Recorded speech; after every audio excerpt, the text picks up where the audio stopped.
আমি গ্যারান্টি দিয়ে বলতে পারি শশার তরকারি একবার খেলে বারবার রান্না করার জন্য আপনাকে বাড়ির সবাই অনুরোধ করবে। এতটাই সুস্বাদু হয়। একদম অতি সাধারণ মশলায়, এক কথায় বলতে গেলে মশলা ছাড়াই এই রান্নাটা হয়, এতটা টেস্টি। এখানে আমি দুটো শশা নিয়েছি, প্রায় দুটো শশা 1 কেজির মতো ওজন আছে। অনেকে আবার এগুলোকে ক্ষীরই বলে। এরপর আমি শশাটাকে বেশ ভালোভাবে খোসা ছাড়িয়ে নিলাম, আর এই শশাটাকে খোসা ছাড়িয়ে ছোট ছোট পিস করে কেটে নেব। আর শশার মাঝখানে যে বীজ থাকে, বীজটাকে ফেলে দেব। যতটা পারবেন বীজটাকে একটু ডিপ করে ফেলে দিতে। এতে অনেকে বলে শশার তরকারি টক হয়। এই বীজটা যদি ভালোভাবে ফেলা হয় তাহলে শশার তরকারি একটুও টক হয় না, খেতে খুবই সুস্বাদু হয়।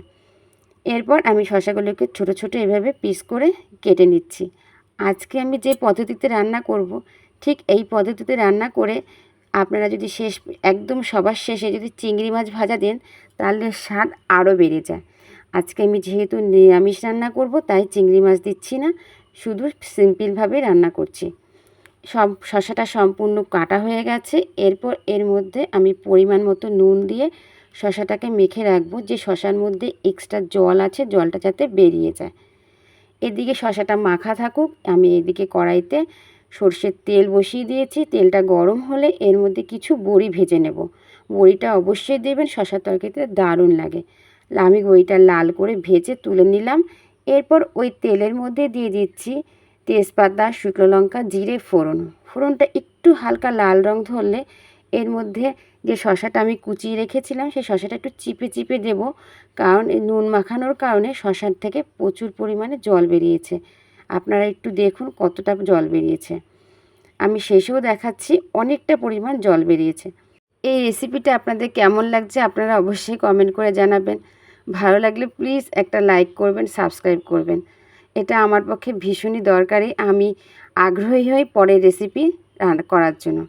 এরপর এক এক করে গুঁড়ো মশলা বলতে হলুদ গুঁড়ো আর জিরের গুঁড়ো আর কয়েকটা চেরা কাঁচা লঙ্কা দিয়েছি ঝালের জন্য।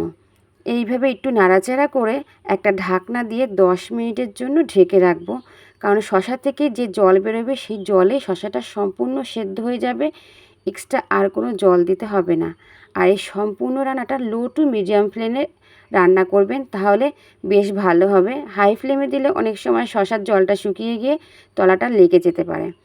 10-15 মিনিট পরে শশাটা সম্পূর্ণ সেদ্ধ হয়ে গেছে। এরপর আমি টেস্টের ব্যালেন্স আনার জন্য এখানে একটু চিনি দিয়ে দিলাম, আর ভেজে রাখা বড়ি দিয়ে একটু নেড়ে চেড়ে সম্পূর্ণ জলটা শুকিয়ে নেব। নুনটা একটু কম হয়েছিল বলে শেষে একটু নুনটা দিয়ে দিলাম। আর একটা ছোট টিপস রইল, যদি অনেক সময় শশা থেকে জল বেশি বেরোয় তাহলে চালের গুঁড়ো দেবেন, তাহলে আঠালো ভাবটা চলে আসবে। গরম ভাত বা রুটির সাথে রেসিপিটা দারুণ লাগে।